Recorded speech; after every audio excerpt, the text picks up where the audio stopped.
భారతీయ సాహిత్యము, భారతీయ వాంగ్మయము, సనాతన ధర్మము అత్యంత ప్రాచీనమైనది. ప్రపంచానికంతా దిశాదర్శనము, దిగ్దర్శనము చేసినది భారతీయ సాహిత్యమే, భారతీయ మేధాశక్తియే. అందుకని భారతీయ ఋషులు ఏం చేశారంటే అన్ని విగ్రహారాధన ఉండాలి నాయన అని పెట్టాడు. విగ్రహారాధన అన్ని కాపీ కొడితే బాగుండదని విగ్రహారాధన మనకెప్పుడు 100వ మెట్టుకెళ్ళాక విగ్రహారాధన అవసరం లేదంట.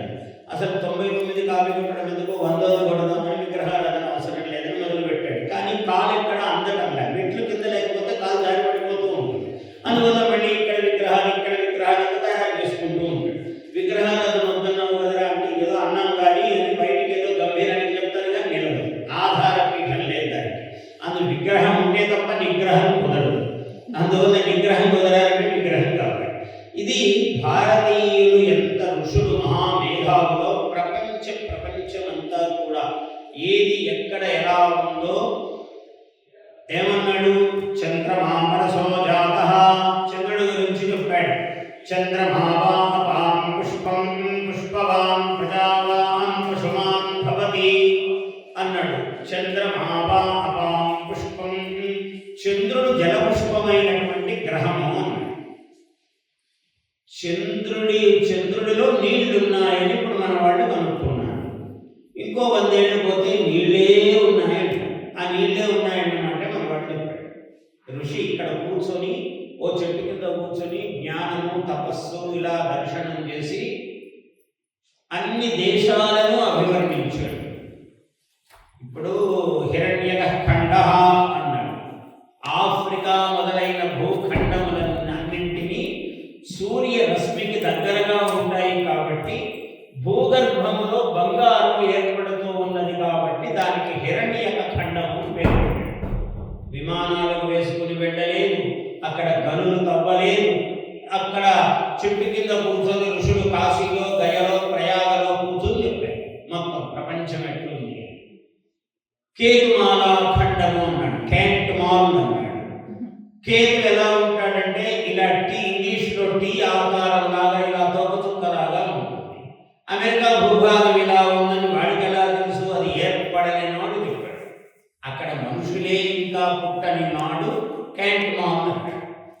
కేతుం కృణ్వన్న కేతవే పేషో వర్యా అపేషసే సంషద్భిరజాయథాః. మనం నవగ్రహ పూజ చేసేటప్పుడు కేతువుకు ఈ మంత్రం చెప్తాం.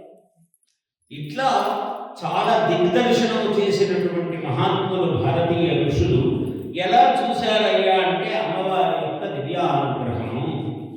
ఆమె అనుగ్రహం శంకరాచార్యుల వారు 72 అవైదిక మతములను ఖండించి 6 భవ్య మతములను, మతం అంటే అభిప్రాయం అని అర్థం కాబట్టి 6 అభిప్రాయములను స్థాపన చేశాడు ఆయన.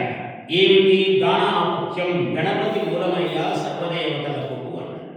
అందువల్ల గాణాముఖ్యం అన్నాడు. అట్లానే ఇక్కడ కూడా మీరు గణపతిని పెట్టారు దేవాలయంలో, ఆయన పక్కనే కుమారస్వామిని పెట్టారు. కాబట్టి ఆ శక్తి షణ్ముఖుడు ఆయన ఒకటి. అలాగే శాక్తేయం అన్నారు, అంటే శక్తి అమ్మవారి స్వరూపం శాక్తేయం. ఇలా అట్లాగే శివ, విష్ణు, శైవులు అంటే శివుడికి సంబంధించినటువంటిది, విష్ణు సౌరం సూర్యుడికి సంబంధించింది. ఈ 6 భవ్య మతములు అని స్థాపన చేశారు. అవే మనం అందరం కూడా ఇప్పుడు ఈ పంచాయతన పూజ, ఈ స్థాపించినటువంటి 6 మతాలను, మతములు అంటే అభిప్రాయం, ఈ మతములు కాదు, అట్లాంటి ధర్మాలను మనం పాటిస్తూ వస్తున్నాం. మనం ఏ కార్యకలాపం చేసినా నవగ్రహ పూజ, అష్టదిక్పాలక పూజ ఇవన్నీ కూడా చేస్తాం. అందువల్ల భగవంతుని యొక్క సృష్టిని నేను పూజించను అనను. Please subscribe to our YouTube channel. Like and share this video.